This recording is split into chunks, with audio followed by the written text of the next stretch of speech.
After 3 weeks without power, social order collapses. The first house to get hit is not the poorest one. It is the one that looks like it still has something worth taking. A tidy yard, a bright front entrance light, inside equipment on the windows. In chaos. That kind of house is not a home. It is a billboard. The houses more likely to survive are usually the opposite. They look worn down, like there is no money, like they were cleaned out long ago, like the people inside are barely hanging on. But the doors cannot be kicked in. The windows cannot be smashed through inside. It is quiet. There is food. Someone is watching, and there is always a way out. That is what we are talking about today. The Gray Man House. It is not about turning your home into a fortress. It is about turning your home into something no one wants to look at twice. Do not think this is just movie fantasy. When the power is out, the internet is down, supplies are cut off, and the rules get rewritten. People do not first look at whether you are kind. They first look at your house and ask whether it is worth hitting. So, your biggest danger is not being unprepared. It is looking too prepared. A lot of people hear the word survival and instantly picture steel doors, cameras, high fences, solar panels, water barrels, and a perfectly clean yard. Wrong. Completely wrong. You think that means security. In an extreme situation, that is a signal. You are telling everyone who passes by, I have supplies. I am better stocked than most. I am worth checking out. Under normal conditions, those things look like a good life. But once order disappears, they become targets immediately. A camera by your door normally means security. In chaos, it may mean you still have power inside. Solar panels on your roof normally mean efficiency. In a real collapse, people do not think about the environment first. They think you still have energy. A green, healthy garden in your yard normally means you love life. But when people outside are hungry, that garden becomes a supply list. So the core of the Gray Man House comes down to one sentence. Your real strength must stay hidden, and the weakness people see should be part of the act.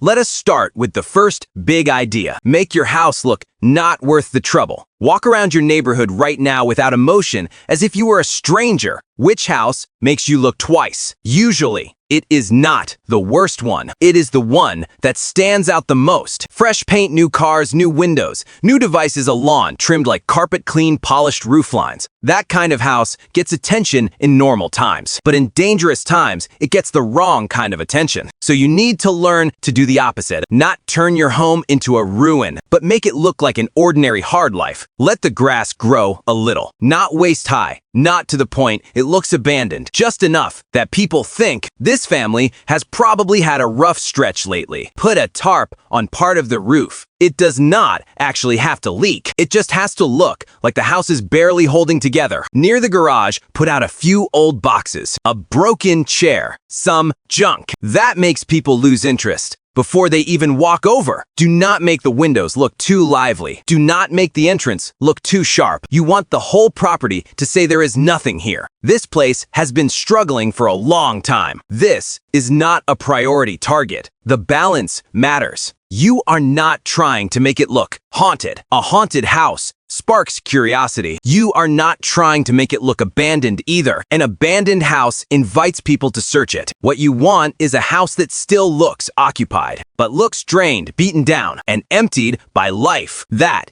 is the first layer of camouflage. But looking weak on the outside does not mean being weak inside. That is the most important part of a Gray Man house. Outside, it looks broken. Inside, it works like a vault. Take your doors, for example. Most people think a better lock is enough. But when someone really kicks a door, the first thing that often fails is not the lock. It is the frame. So what actually matters is replacing the screws in your hinges and strike plates with long screws. Drive them deep into the wall studs. The difference between a short screw and a long screw is bigger than most people realize. It looks minor, but in the moment, that matters. It may buy you 10 more seconds, 20 more seconds, maybe more. Now, the windows, normal glass, breaks fast, and once it goes, you are instantly on the back foot. But if you apply security film, everything changes. The glass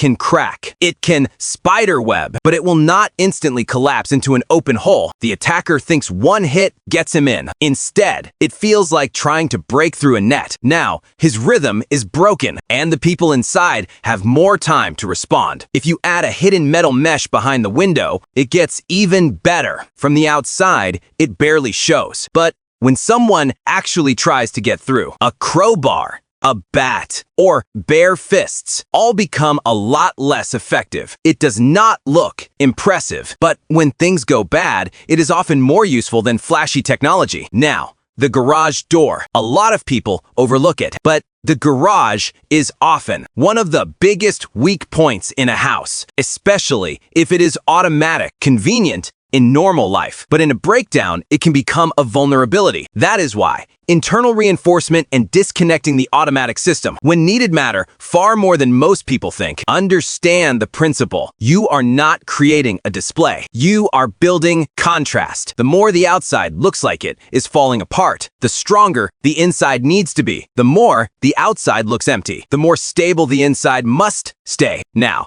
let us move to the second thing people overlook the most, but which becomes deadly in a real crisis: light, sound, and smell. You may think people notice you because they see you, but most of the time, those are not the first things that expose you. These three are: start with light. Once the entire street loses power, the darkness becomes deeper than most people can imagine. Under normal life, one candle seems like nothing, but when everything outside is pitch black, even a tiny bit of light in your house can be seen from far away, especially light leaking from window edges, light under the door, a reflection from the bathroom. These things seem harmless now, but in an extreme situation, they tell people something very clear. Someone is inside this house, and they still have light. So real blackout discipline is not just drawing the curtains. You need complete containment, heavy curtains, blackout layers, insulation, blankets, sleeping bags, whatever can cover, should cover, seal all the edges, and then test it at night. Do not just assume it is fine. Have families stand outside and check from different angles, from far away, from close range, if they can still see a glow. Keep fixing it. Remember, in total darkness, even a tiny light will stand out hard. Now, sound. This is something people ignore all the time because modern life is already loud. Cars, air conditioners, televisions, neighbors, movement upstairs, movement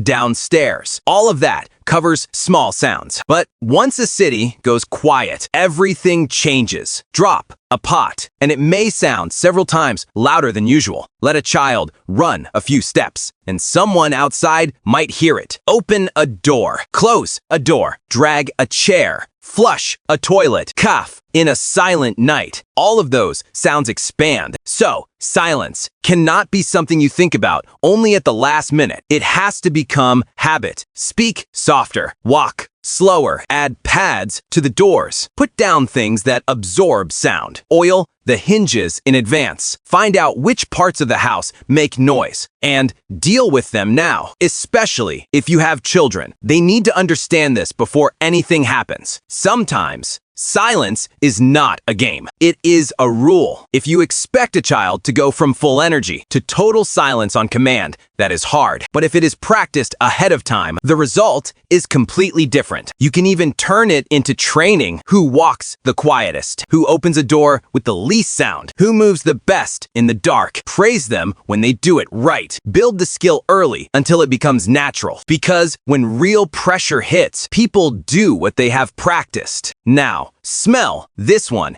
gets ignored even more, but sometimes it gives you away faster than light or sound. You are cooking inside, while people outside have nothing to eat. That smell leaving your house is one of the oldest signals there is. Rice meat, bean soup. Once the wind catches it, it can travel far. That is not just food smell. That is a location marker. So your cooking method matters. If you conceal it, seal it. Pressure cookers, sealed pots all work better than open boiling. If you must cook, openly choose your timing. A windy time, a time when other smells outside can cover yours. And if nothing else works, do it during the quietest hours before dawn. Not because it is mysterious, but because at that hour, fewer people are outside, and fewer people will immediately follow the smell back to you. That is when you start to understand. The Gray Man house is not one trick. It is a way of thinking. Do not let yourself make noise. Do not let yourself make light. Do not let yourself make scent. The less attention you draw, the safer you become. Now, the third key point. Do not only think about defense. Think about knowing early, because the most dangerous thing is not that someone comes. It is that someone comes and you do not know it. After the power goes out, a lot of people say, I have cameras. But without power and internet, a lot of high-tech gear becomes decoration. So you need simple, older methods that still work, like a can alarm. It sounds primitive, but it works. Empty soda cans, small metal pieces, little bells. Put them in places that are easy to disturb. Along the fence, near the side, gate under a window. Old birdhouses, junk piles. You are not trying to shoot a perfect movie scene. You are trying to know who has been watching your house lately. That matters a lot, because before a house is truly hit, there is often a phase before it. Someone looks, someone circles, someone studies paths, someone memorizes entry points. If you know that early, your household can change posture early. Maybe you adjust the watch schedule. Maybe you move supplies. Maybe you reduce visible activity. Maybe you stop giving off any signals from a certain room. Not every threat crashes into your face without warning. A lot of threats knock quietly first. You need to hear the knock. Now, the fourth point. Do not rely on one door and one person holding the line. Build delay in layers. Think of defense like an onion, layer after layer. The purpose of each layer is not always to destroy the attacker. It is to slow him down, slow his time, slow his patience, slow his judgment, slow him until he decides this house is not worth it. Start with the outer area. A lot of people do not understand this at first. What does it mean to guide someone? It means you do not let them approach any way they want. You shape the environment so they are pushed toward routes you know well, where junk is placed, where movement is awkward, where sightlines are bad for them, where you can see best. You need to know all of that, not random clutter, intentional layout, so that when someone approaches, they are more likely to move through the area you can observe. In the yard itself, keep the sightlines as open as possible. Do not create a wall of tall bushes. That blocks your own view. If you cannot see outside, you are giving someone a place to hide. And then there is distance awareness. You need to know how far it is from your bedroom to the gate, to the fence, to the garage. Do not think this is useless. Under real stress, people misjudge distance badly. If you already know it well, you stay steadier when things turn serious. Then comes the structure of the house itself. All that reinforcement we talked about earlier is not for appearance. It is to buy you time. Harder to kick the door. Harder to break the window. Every extra 10 seconds the attacker wastes gives you 10 more seconds to decide. Hide, hold, or leave. That difference can be enormous. And after that, it helps to have a safe room. Do not imagine something dramatic. Not a movie bunker under the ground. Just a room in the house. That is easier to defend and harder to rush all at once. Preferably more interior. Even better if it is upstairs. Put the basics in there. Water, food, a first aid kit, light, communication tools. If you have a legal defensive tool you know how to use, that belongs there too. The purpose of a safe room is not to live in it forever. It is to give you one last place, to breathe, to judge the situation, and to steady things for a moment. If the first and second layers fail, a lot of people consume this kind of content and imagine they will hold the whole house to the end. But reality is different. Most of the time, what you can truly hold is time, not territory. And time is often worth more than space. Now, the fifth point, the one people ignore the easiest, and the one most likely to save your life. Give yourself a way out. Do not treat the house like something you can never leave. A house may be valuable, but it is never worth more than your life. You need to repeat that to yourself. If the worst moment comes, Leaving is not losing. Walking away alive is what gives you a next move. So your home needs at least 2 routes that are not the front door, a second floor window, a rope ladder, a basement exit, a narrow route through the backyard, a corner near the tree line, a path to a drainage ditch, even a cramped, dirty space you would never want to crawl through in normal life. If it gets you out, it is worth studying, and you cannot be the only one who knows it. Everyone in the house needs to know how the elderly get out, how the children get out, how to do it at night, how to do it in the dark. You need to practice it. Really practice it. Do not feel embarrassed. Do not think it is bad luck, because when something truly goes wrong, people who never rehearsed always become more chaotic. Every route should lead to a rally point, not too close to the house, far enough away to give distance, with some cover, but still able to watch the original home, behind trees, near a shed, behind a dirt rise, near a drainage opening. The key is simple. Everyone knows if we get separated, this is where we meet. That is not overcomplicating things. That is life-saving. When families fail in a real emergency, it is often not because they lack supplies. It is because they collapsed into confusion. One person runs to the front. Another runs to the back. One looks for a phone. Another grabs a bag. Someone freezes. And in the end, nobody leaves cleanly. So, the route, the rally point, the order of movement, what to grab first. All of that needs answers in advance. And by now, you should be seeing something. The heart of the Gray Man house is not weapons. And it is not hardware alone. It is mindset. Do not be the most noticeable person. Do not own the most tempting looking house. Do not look like the target, most likely to be full of supplies. When order is normal, people respect appearance. When order breaks, a lot of people only calculate value. When they pass your house, they do not first ask whether you are a good person. They ask, is it worth going in? Could this be risky? Is there an easier house nearby? Your goal is not to fight every bad person to the bitter end. Your goal is to make most people give up on your place before they ever decide to try. Because looters calculate too. They want fast. They want easy. They want to rush in, grab something, and leave. If what they see is a worn-down house, a place that looks like there is nothing left to take, and a place that somehow feels awkward, inconvenient, or not worth the trouble, a lot of them will move on to the brighter house, the cleaner house, the one that looks more promising. That is the Gray Man principle. The one who survives is not always the strongest. It is the one who is least noticeable and still the most prepared. To put it more plainly, you are not trying to become the alpha wolf. You are trying to be the wolf. Nobody notices, and that stays alive all the way through. Some people will say, is that too passive? No, it is not passive. It is realistic. There is no reason to trade an expensive appearance for maximum risk.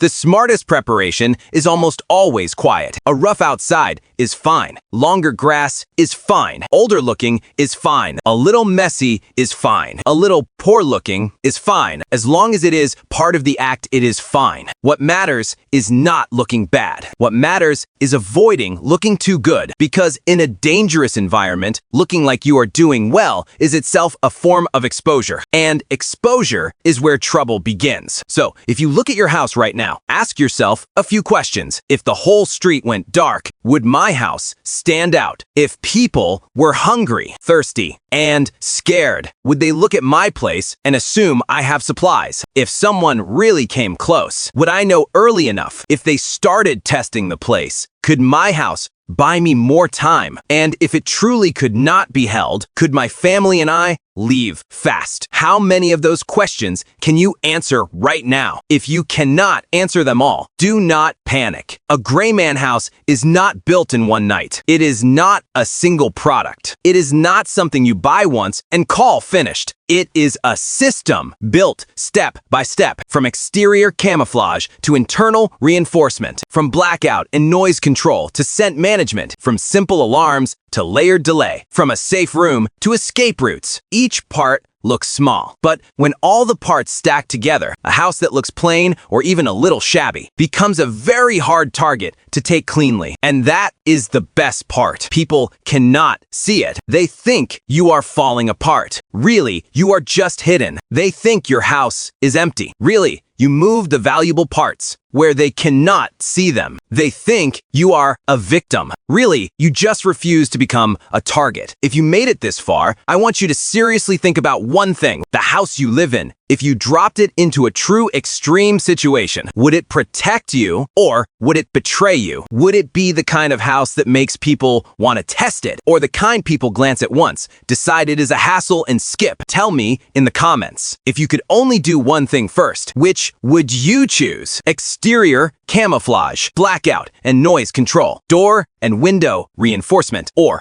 building escape routes in advance? Pick one, and in the next video, I will break that step down to the finest detail.